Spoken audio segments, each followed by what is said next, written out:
Well, hello there, David Taylor or Mr Pelargonium, back with another video for the Pelargonium and Geranium Society. Today I'm actually going to talk about some of my trained plants. I haven't talked much about sort of standards or the fans that I've been creating for a while. They went through the winter, everything was fine with them. So let's get going and have a look.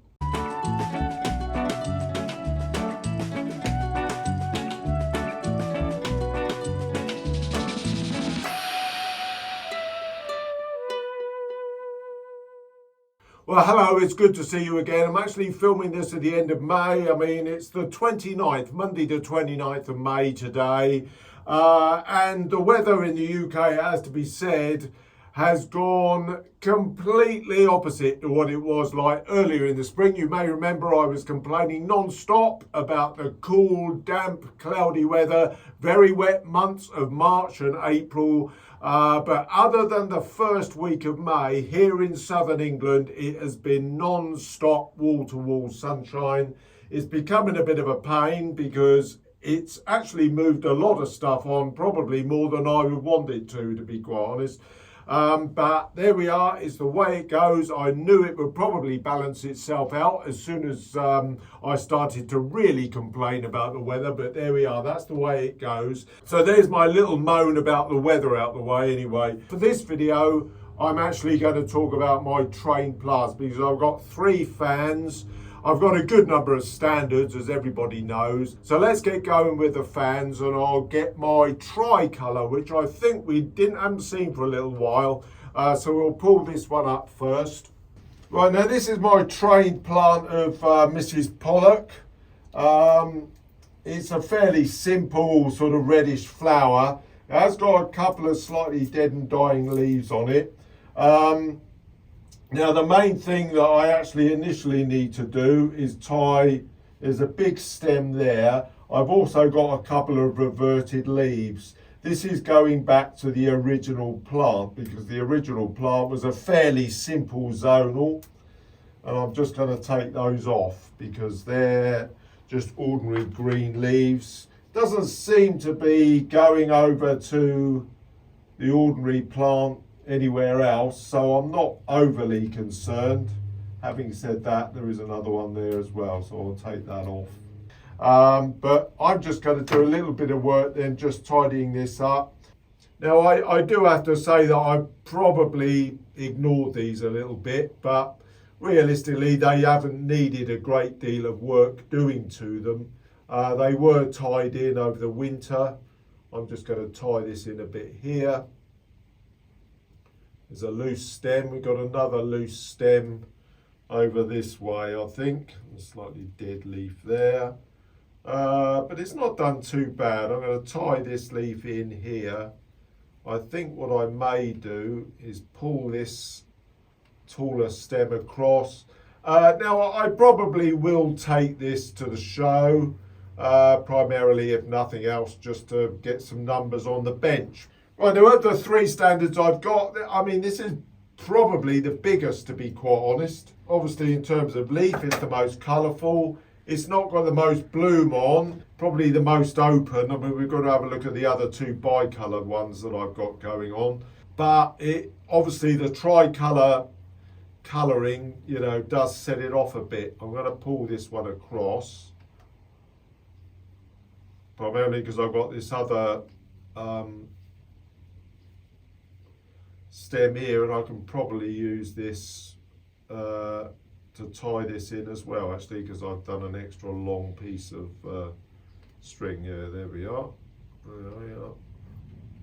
So that's pulled that across okay. I mean, it's 3 weeks to the national show, and that may put on a bit of growth. Now, I have done a lot of reorganisation because I've got rid of my big Phyllis.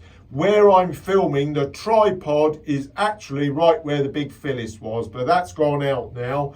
I mean, it's the tail end of May, and realistically, May, certainly in southern England, has been relatively mild. We've not had many cold nights. So there we are. I mean, I haven't got a great deal more to do with this one. It's fairly tidy. I haven't even got many stipules to take off.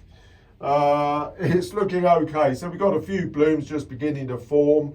And that's it with that one. I've just tied it in. I've just done a little bit of tidying. Well, we've got this loose one here actually. That's the one thing that we don't want is dead and dying leaves, and I've just found another one there. Let's just have a bit of a decision about what we're going to do about that stem. I think I need to pull that up a bit. So I will tie that one in across a bit. The other thing with bi and tricolours, of course, is that you need to remember that during the main growing season, I've always found that bi and tricolours generally like to be watered a little bit more than the green leaf cousins, just to sort of helps keep them going a bit. And I always give mine a little bit more water. Only during the main growing season, certainly during the winter, they like to be kept even drier than the zonals, the green leaf zonals. So that's just something to bear in mind. So these are getting watered fairly regularly now. I find that keeping them relatively wet during the summer makes the leaves get nice and sort of plump and keeps them sort of growing and pumped up. So that's that one. I think we're just about done there. I'm not going to do anything to the tipping of it. I did mention that the other one we'll look at, I did do a tip stop of. So that's that one for now. That's fine. Right, now next one on the list is our petals. I've got a couple of dead leaves. Just snap a couple of dead leaves off. Other than that though, again, it's coming through well. I'm keeping it well watered now. But it's looking okay. I mean, certainly up here it's fantastic, but I could ideally do with having what's up here down here as well, obviously fanned. But there's some good young growth, but it's just a bit slow getting up there. But I think it looks okay. That's a plant called Petals. It used to be sold a great deal in some outlets as Madame Salaron, but it isn't Madame Salaron. It's a plant called Petals. Another dead leaf there coming on. So just sort of vaguely tidying it up, but there's not really, there's not a lot to do. A couple of stipules there, and that's it. That's really all I need to do with that one. Not much at all to do with that one at all. Just need a minor bit of tidying up before the show season. Right, and this is my last one. This is the one that you can always see in the background anyway. Now in terms of growth, certainly compared to the other bicolour there, the Petals is probably not as dense, but it's actually got a lot more bloom. This is a plant called Silver Splash. It's quite dense, flowers like crazy. Fairly basic bloom, but I have got a lot of dead blooms on here.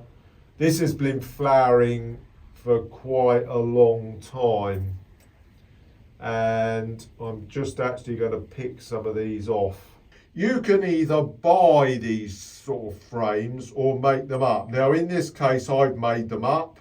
They're just small sticks. You can get them in packs, well in the UK anyway, you can get them in packs like this. I mean, they do fade. These are quite a vibrant sort of bluey green, but you know, in the sun and in a greenhouse, whatever, they just fade to this virtually clear wood colour.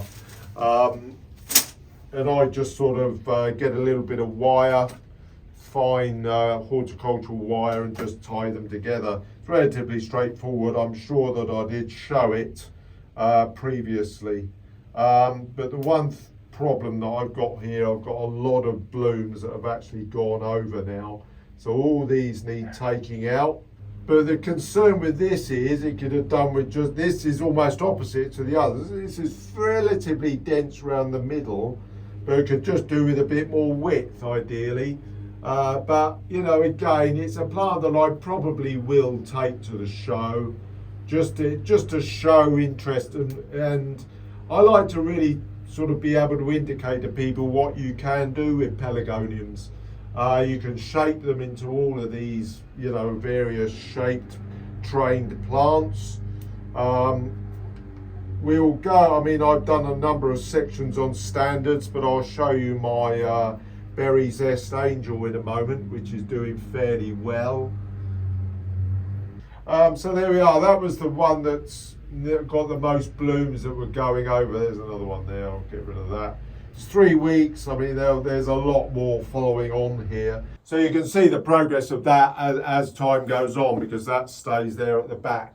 Now, in terms of standards, I mean, I've got so many of them, I really don't know where to start. But I thought one that I would pick out is this Berry Zest, which is doing fairly well, to be fair. It's got fairly dense. This has probably come on better than I was expecting it to be honest. I wasn't expecting this to make quite a good plant. There are a few yellow leaves underneath, nothing too serious. It's just beginning to come into flower.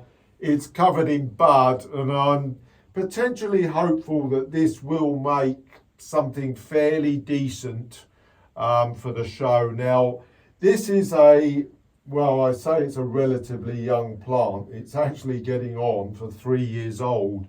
But angels are better when they're older, primarily because they need a lot of hard wood in the middle of the plant to be able to withstand the weight of all of this bloom. To grow a powerful angel, you really do need a lot of that hardwood to hold this sort of almost drooping bloom. Now, I'd known that this was going to be a little bit sort of, should we say, weighted down. So I've been pumping this full of potash. Now, a high potash feed gives the plant a bit of strength as well as enhancing the bloom. It's known in general for enhancing bloom, but it does give the plant a bit of strength in the stems. So it's quite important for anything that you know is going to be carrying a bit of weight, to give it some high potash feed. But I've had to put another stake down into it to hold it up, because it's very, very top heavy. The other problem with angels, I mean, the stem on that is probably only about 5 or 6 millimeters, maybe 7 on that top part. You do get, it's got such a strong scent, this plant. It's a powerful, ultra powerful citrus scent. I bred this about over 10 years ago now. It was a Quantum Millennium seedling. I crossed it with a plant called Orange Fizz. But Quantum Millennium has got a powerful scent as well. And I was aiming to get a very dark bloom, and that was of the batch of seeds that I got. I got about 20. And that was the best one. A lot were very similar to Millennium, which is actually quite a large growing variety. But this one really stood out, and the scent is just so powerful, it's almost overwhelming in many ways. It's only in a 6-inch pot. This almost certainly needs to go up to a 7-inch pot for next season. But I will probably do that. But it's going to need a hefty cutback in the sort of mid to late summer after the show season. So that's just something slightly different on the standard front. So there we are. The only other one I'll mention is this big lad here. This is still a seedling, an unnamed plant from Mr Pollard. So it is very, very tall. I mean, I'm 6'3". I am bending down just to get the sort of the shot in, but it's doing quite well. It's greened up. We got mature blooms coming now, and I'm hopeful that I can get this to show. Of course, getting a big, unwieldy plant like this to a show is potentially complicated, but I'm really hopeful that I can get this to the show. I think it's really viable of being in the standard class. And yeah, I really want to try and get this in. Certainly going to need some tying into the van. Got a long journey down to Devon. It's around about, from what I can remember going previously, it's around about 160 miles. So it's quite a way. But I've got several stakes in there. I may shove another one in. But I'm hopeful that this can be taken down to the show, just if nothing else to show it off, nothing more than that. I just like to, as I've said earlier, just like to show what you can do with pelargoniums, just to give people inspiration and ideas realistically. Okay, so I'm going to wrap this one up for now. I'm going to film another one about hybridizing straight afterwards. So I'll see you again very, very soon. Bye bye from me for now.